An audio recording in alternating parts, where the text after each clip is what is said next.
자, 이번 시간에 다뤄볼 거는 개발 방법, 뭐론, 뭐 이런 식으로 해서 얘기를 해볼게요.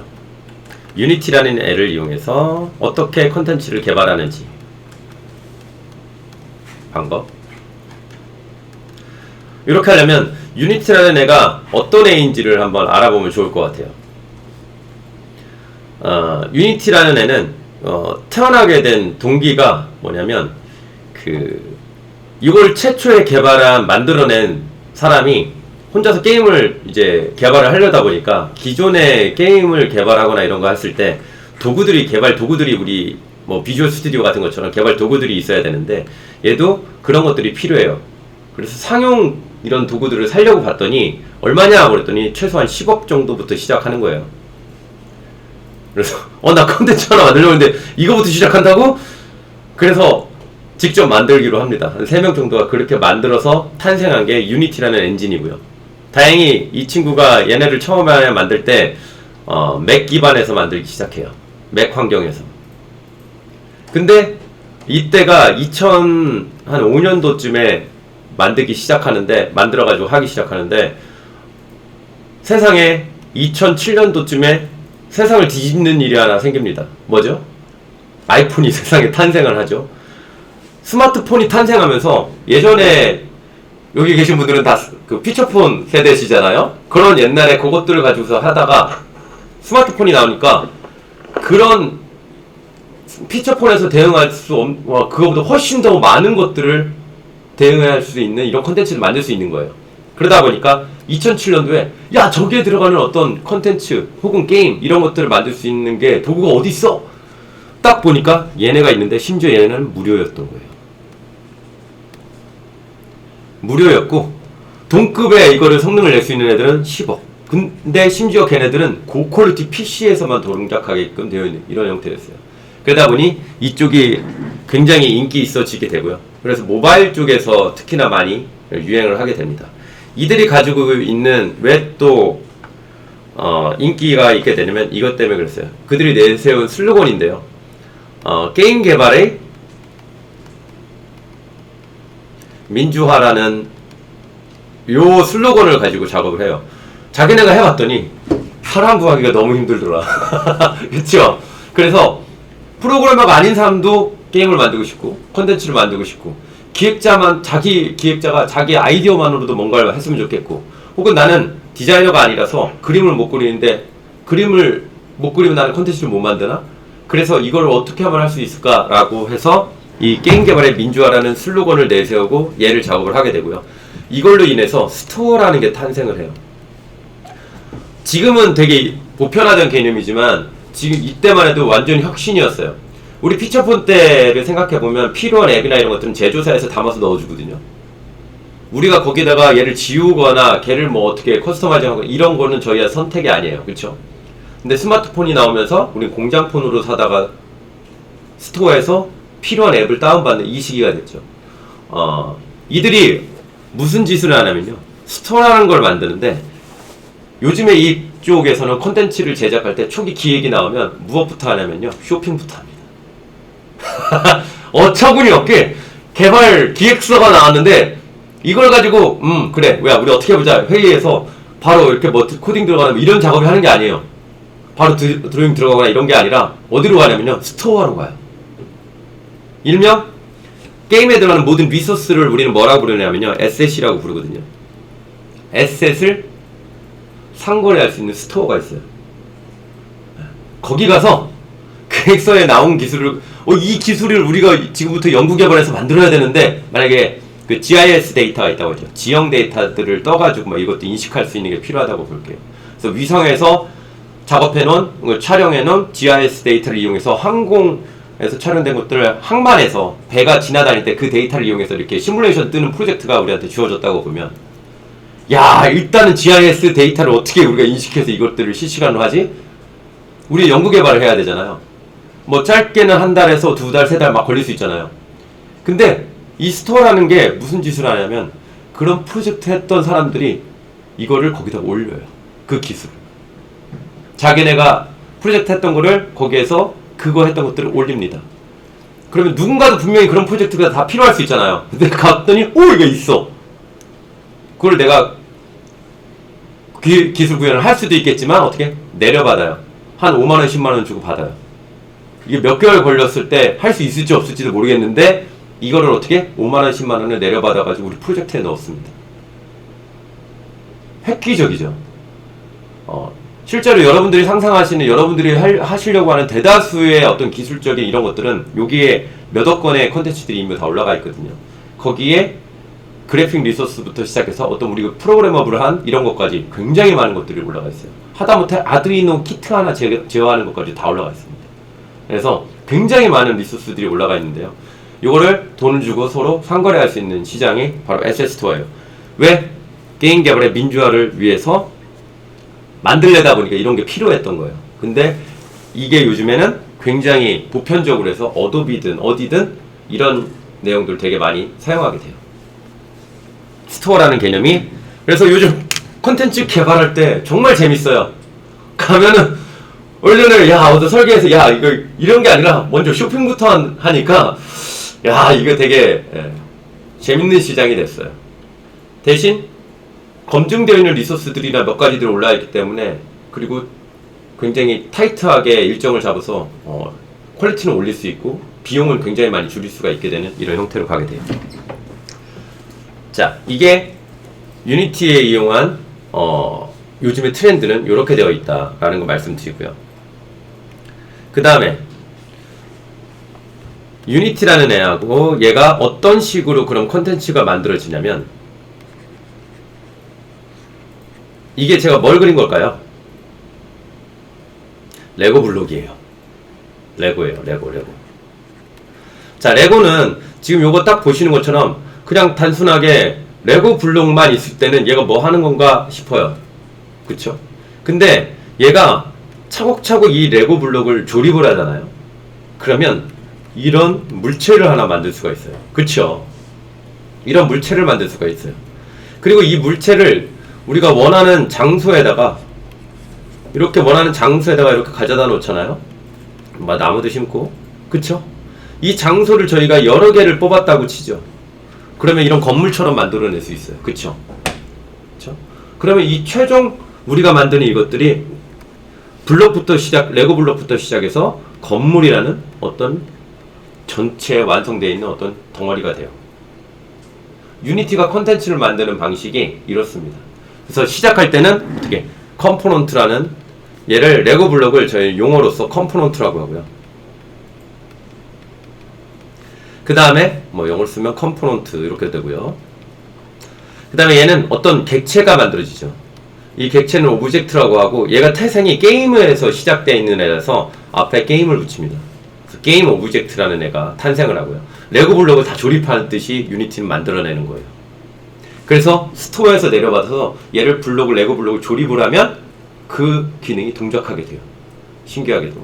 VR에 대한 혹은 메타버스의 특정, 요즘에 그런 거 있잖아요. 게더타운이라든가 제페토 이런 것들이 있잖아요. 거기에 돌아가는 우리가 만드는 콘텐츠하고 걔네 거하고 뭔가 링크를 걸어서 하고 싶어요. 그럼 유니티에서 개발하는 방식은 이것들을 레고 블록 형태로 만들어서 그냥 갖다 붙이기만 하면 그냥 동작하는 형태예요. 그게 유니티로 콘텐츠를 만드는 방식이에요. 그래서 이 레고 블록들이 하나하나에 다 조립이 돼서 게임 오브젝트라는 것들을 만들고요. 이 게임 오브젝트가 어떠한 특정한 장소에 놓이게 돼요. 얘를 씬이라고 하고요. 이 씬들이 하나가 아니라 여러 개가 모이게 되죠. 건물처럼. 그래서 얘네를 최종 우리가 만들고 싶은 프로젝트라는 형태로 만들어지게 되는 구조입니다. 이게 유니티에서 사용하는 지금 가장 기초적인 용어고요. 우리가 다루게 되는 것들은 저렇게 레고 블록 컴포넌트들을 우리가 만들 수도 있고, 외부에서 만들어진 컴포넌트들을 가져와서 조립할 수도 있어요. 그렇게 하나하나 조립해서 이 공간에 있는 모든 것들 다 오브젝트 덩어리잖아요. 이렇게 원하는 장소에다가 배치를 하고 조립해서 그 객체를 만들고요. 배치하고, 그러면 이 장소들을 여러 개를 만들어서 최종 우리가 만들고 싶은 프로젝트를 완성해 나가는 이런 흐름으로 진행하게 되어 있어요. 괜찮죠? 용어는 그래서 저렇게 됩니다.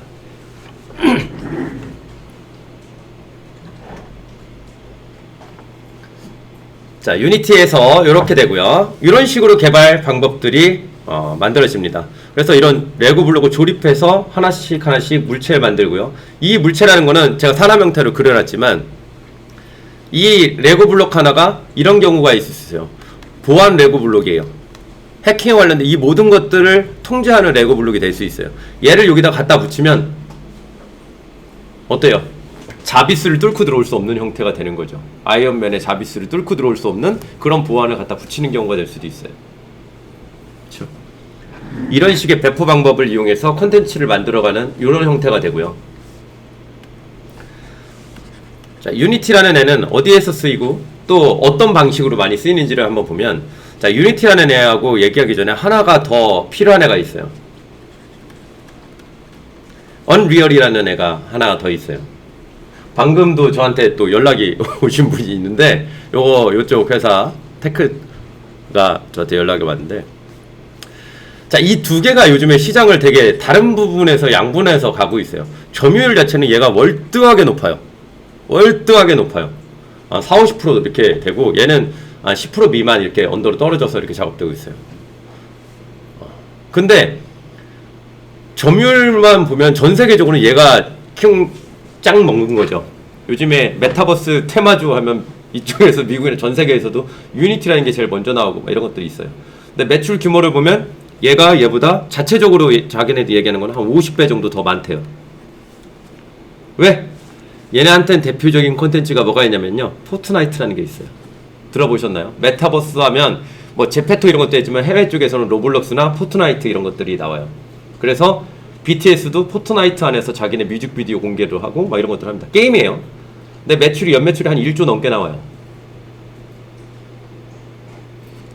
그런 급이라서 매출에서는 비교가 좀 안 돼요. 그리고 이쪽에서는 컨텐츠 하나 만들 때 수십억 단위의 컨텐츠, 이 엔진을 사용하기에는 수십억 단위를 큰 기업들하고는 계약을 맺고 가는 편이에요. 그리고 라이센스 계약이라는 거에 보통 이쪽에서는 게임 쪽만 해당이 돼요. 기타 다른 쪽은 그냥 거의 그냥 다 무료로 쓰는 것 같더라고요. 제가 물어봤더니 다른 쪽은 라이센스 정책이 그냥 무료래요. 게임 쪽에 대해서만 그런다고 합니다. 그러니까 매출이 국내 게임 제작하는 큰 업체들은 얘를 많이 쓰는데 보통 한 20-30억씩 내고 시작을 해요. 그러면 그것만 해도 얘거보다는 매출 파이가 되게 커요. 일단 그렇게 되고요. 물론 서로 공개를 안 하겠지. 아니요, 우리가 더 커. 이렇게 하겠지만 제가 양쪽을 들어보니까 그런 게 있어요. 자, 그러면 여기에서 중요한 점은 우리가 컨텐츠를 여러분들이 메타버스에 대해서 여러 가지, 그 다음에 앞으로 진행되는 어떤 3D 컨텐츠 제작이라든가 이런 가상 공간에서의 컨텐츠 제작할 때 두 개의 엔진이, 얘가 점유율이 높다고 얘가 정답은 아니에요.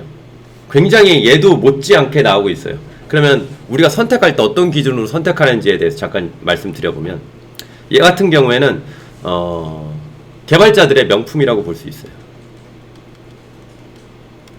명품.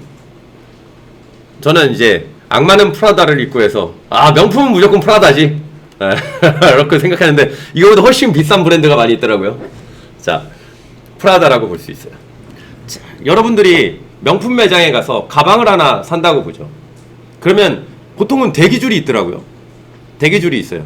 그리고 그 안에 들어가면 도떼기 시장처럼 막 이렇게 늘어놓고 파는 게 아니라 그 안에 가방 하나가 별도의 공간을 차지하고 있고요. 가서 그리고 조명이 칙 해가지고 이뻐 보이게 반짝반짝 보이게 그렇게 돼 있고요. 내가 그냥 막 잡는 게 아니라 가면 전용 직원이 딱 와가지고 장갑, 까만 장갑 같은 거 하나 샥 끼고서 와서 내용물을 보여주고 이거에 대한 설명을 이렇게 해줘요. 이게 프라다라는 이런 명품들의 행위예요. 그쵸? 그냥 딱 봐도 이뻐 보이잖아요. 그리고 비용은 어때요? 비싸죠. 이게 예요. 물론 누구나 다 가질 수 있지만 갖고 싶죠. 고가니까 막 가질 수는 없고 갖고 싶죠. 그게 이쪽이에요. 그러면 이런 브랜드를 제가 일단 프라다 이렇게 해놨다면 요즘에 구찌가 또 전 세계를 또 휩쓸었다고 하더라고요. 구찌가. 자, 그래서 구찌가 얘네들 다 없었다고 해요. 그 다음, 그럼 유니티라는 애는 어떤 브랜드에 해당이 되느냐? 제가 I'll say hey 하면 you say ho 하면 하시면 돼요. hey ho 하시면 돼요. 이것처럼 제가 앞에 어떤 키워드를 던지시면 뒤에 여러분들이 한번 맞춰보세요. 얘는 어떤 브랜드에 해당이 될까? 자, 정원님. 저한테 따뜻한 눈빛을 던져주셨기 때문에 제가 아이스에이 회의 한번 해볼게요. 그럼 뒤에 나오는 얘기를 한번 맞춰보시면 돼요. 내가 앞에 어떤 단어를 던지면 뒤에 나오는 단어를 유추해서 말씀해 주세요. 자, 유니? 브랜드. 자, 브랜드, 유니콘. 자, 입사 그 테스트 하실 때 잘 보시고요. 자, 이번에 현정님. 자, 크게 유니클로. 네, 그쵸. 유니티 브랜드를 하나 하자면 유니클로 하고 싶으세요. 그래서 얘는 비싼 거 아니라 싼 거. 그쵸? 근데 가성비 괜찮죠? 네. 그게 바로 유니티라는 애예요. 유니티. 자, 유니클로는 어때요? 정말 갖고 싶다 이렇게 해서 사는 게 아니라 그냥 가서 사죠. 하나 사는 게 아니라 간 김에 두세 개 몇 개 사갖고 오죠. 그쵸? 그런 애가 유니티고요. 대신 가성비 괜찮아. 가끔 한정판 내놓는데 오우 퀄리티도 요번에 얼마 전에 유니클로 그 기사 보니까 150만원짜리 뭐를 저가에서 내놓는다. 그래서 뭐 줄이 선다 이런 얘기들이 있더라고요. 네, 마찬가지로 유니티도 언리얼만큼 퀄리티를 낼 수 있는, 그 정도를 낼 수 있는 한정판 이런 것들을 만들어낼 수가 있어요. 대신 그 정도 만들어내려면 고가여야죠. 비싼 인력들과 이런 것들이 세팅이 되어야 될 거예요. 네, 그렇게 보는 거예요. 하지만 일반적인 경우에는 유니티는 유니클로 일반적인 브랜드예요. 근데 점유율이 유니티가 그러니까 유니클로만큼 점유율은 훨씬 높겠죠. 유니클로 모두가 다 사니까. 자, 명품을 가진 사람들은 명품만 입고 다니냐? 자, 보세요. 제가 프라다 가방을 하나 샀어. 근데 얘만 이쁘면 더 이상해. 얘만 반짝반짝거리고 여기는 후줄근하게 이렇게 얘만 들으면 뒤에서 쑥덕쑥덕쑥덕 난리 나죠. 그러니까 너무 그렇게 된 게 아니라 우리 또한. 근데 얘가 반짝반짝거리는 프라다 가방을 샀는데 얘 버금가는 브랜드로 명품으로 제가 탁 입어놨어요. 그럼 얘가 그렇게 자연스러울 수가 없어요. 그래서 언리얼이라는 애는 일단 첫 번째 고가죠. 명품이니까 고가고, 고가 플러스 쟤를 가방을 하나 언리얼을 들었다고 해서 걔가 혼자서 그렇게 좋은 느낌을 볼 수 없어요. 얘를 만들어서 얘를 가지고 그만큼의 있어 보이게 만들려면 나도 명품이 돼야 되는 경우가 언리얼이라는 애예요. 그래서 언리얼이라는 애를 다룰 때는 조금 더 난이도 있는 개발자들이 투입이 돼야 돼요. 그리고 엔진도 그 정도로 고가고, 고가라는 건 타겟팅하는 플랫폼도 달라요. 두 시장이 다르죠. 프라다하고 유니클로가 가지고 가는 시장 자체가 다르잖아요. 그것처럼 언리얼이라는 애는 일단 지금 여러분들이 갖고 계신 이쪽 컴퓨터에서도 거의 간당간당하게 돌릴까? 네, 보니까 그래픽 카드가 GTX에는 1660인가 이 정도 돼 있어요. 근데 요즘에 언리얼 정도 돌리려면 RTX 한 2070 정도는 최소한 올라가 줘야, 메모리 한 16기가 정도 이상은 돼줘야 돌릴 수 있는 것 같아요. 뭐 노트북 이런 걸로 하면 발열 때문에 라면 끓여 먹어야 될 수 있고요. 거기에다가 그만큼 언리얼이라는 애는 스펙이 굉장히 높아요. 대신 저거 뭐하러 써? 하지만 명품 시장 있죠. 대표적으로 요즘에 스위트홈이라는 드라마인가요? 그거? 영화처럼 나온 그거 넷플릭스에서 나온 거 보셨나요? 아시나요? 네, 아시는 분도 있고. 그 다음에 요즘에 방송가 시장에서 대다수의 콘텐츠들이 CG 입히거나 이런 것들이 다 무엇으로 사용하냐? 언리얼을 사용해요. 왜? 퀄리티가 좋아야 되거든. 요즘에 계속 나오는 게 있어요. 매트릭스라든가 요즘에 나오는 거 있죠. 그 다음에 어벤져스 영화들 그런 데 들어가는 CG. 그 다음에 디즈니 플러스에 가보면 요즘에 만달리안이라고 스타워즈에 대한 내용을 푸는 게 있어요. 거기 있는 모든 CG들은 다 무엇으로 만들어요? 언리얼이 들어가요. 왜? 퀄리티가 후덜덜해야 되거든. VR에서도 모바일로 이렇게 하는 시장이 아닌 테마파크 같은 데서 되게 이러고 PC급에서 거기서 막 이렇게 하려고요. 그럴 때는 유니티보다는 언리얼을 쓰는 경우가 좀 많고요. 가상현실도 그래요. 제페토 같은 급에서는 무엇을 써요? 그 정도 퀄리티 그런 캐릭터가 나올 때는 유니티를 쓰면 되고요. 그렇죠? 우리 게더타운 이런 거 보셨죠? 게더타운 같은 그런 2D 기반의 아기자기 다니는 거에서는 유니티를 쓰는 게 맞고요. 언리얼 같은 경우에는 그것들을 후덜덜한 어떤 그래픽 안에서 뭔가를 메타 휴먼 이런 거 들어보셨나요? 네. 실제로 우리 요즘에 광고에서도 메타 휴먼이 나와서 광고 찍고 하잖아요. 모진가? 그렇죠? 그런 친구들이 나와서 뭐 그렇게 하잖아요. 그 정도 급을 낼 때는 어디? 저쪽으로 넘어가서 하는 게 좋고요. 콘텐츠 퀄리티가 서로 나누죠. 유니티도 분명히 그 정도는 낼 수 있어. 근데 어느 정도 양분하고 있는 시장이에요. 그래서 우리가 제작하려고 하는 프로젝트가 있을 때 우리가 타겟팅하는 유저 대상이 굉장히 퍼블릭한 대상이다. 근데 퍼블릭한 대상에서도 우리가 조금 그 라이트한 그런 플랫폼까지 대응을 해야 된다. 뭐 브라우저 같은 데도 대응을 해야 되고 뭐 이렇게 해야 된다. 그러면 유니티 쪽을 선택하시는 게 좋고요. 그렇지 않고 우리는 한 방을 보여줄 수 있는 게 필요해. 우리가 지금 만드는 게 우리 결국에는 아까 지호 과장님이 하신 것처럼 우리가 차장님 하신 것처럼 어딘가에 어필하려면 그래도 오이 이런 게 보여줘야 되잖아요. 그런 급에서의 뭔가 시장을 누군가의 눈을 확 잡아야 되는 게 필요해요. 그렇다면 그때는 언리얼이라는 게 필요할 수도 있어요. 서비스 쪽으로 어느 대중적인 이런 형태에서 제공하려고 할 때는 유니티, 어느 곳에서 눈을 확 휘어잡고 싶을 때는 언리얼, 이런 식으로 들어가시는 게 좋죠. 그래서 언리얼로 만들면 일단 아무것도 안 했는데 이뻐요. 조명을 창 이러면서 그냥 이뻐, 뽀샤시하고 블링블링하고. 네, 그렇습니다. 자, 그렇게 해서 우리가 어떤 저작 도구를 선택할 때도 보시면 되고요. 라이센스 정책 같은 경우에는 얘는 싸요. 월 한 7만원에서 10만원 뭐 이 정도 사이인 거고요. 아까 보시니까 355달러 이렇게 돼 있잖아요. 네. 연? 네, 이 정도 수준이고요. 얘는 무료예요. 단 얘는 수익의 5%의 로열티가 있어요. 그러면 일반적으로 우리가 콘텐츠 만들 때 저희가 어떤 서비스를 만들어서 내부에서 인프라 다 구축해서 뭐 하는데 이 전시 프로젝트를 만드는데 거기에서 수익이 5%라는 게 얼마 이상 이게 관측하기가 쉽지가 않아요. 이쪽은 거의 그래서 게임 쪽으로만 이 라이센스 정책을 유효하고요. 게임 쪽에서는 일반 대기업이나 이런 데서 만들 때 이걸로 뭐 100억 벌겠다, 1000억 벌겠다 이런 식으로 하지 않고요. 이걸로 조 단위 벌겠다 이런 목표로 가져가요. 게임 쪽에서. 그래서 투입되는 비용도 프로젝트 비용도 큰 기업들에서는 한 500억 정도 투자하거든요. 굉장히 많은 비용들을 투자해서 하는데 그래서 라이센스를 수익의 5% 로열티로 가져가면 어마어마하잖아요. 그래서 약간 눈탱이 맞고 간 데가 대표적으로 어쩔 수 없이 지금 망하기 직전에 내서 대박난 회사가 크래프톤이라는 회사가 있어요. 배틀그라운드라는 게임 혹시 들어보셨나요? 그게 망하기 직전에 에라 하고 이렇게 냈는데 그래서 엔진을 살 돈이 없었어요. 그래서 냈는데 그래서 수익은 5% 해서 냈는데 그게 대박이 났죠. 그래서 저 언리얼 엔진 만든 에픽게임즈라는 회사도 같이 대박이 나겠죠. 예.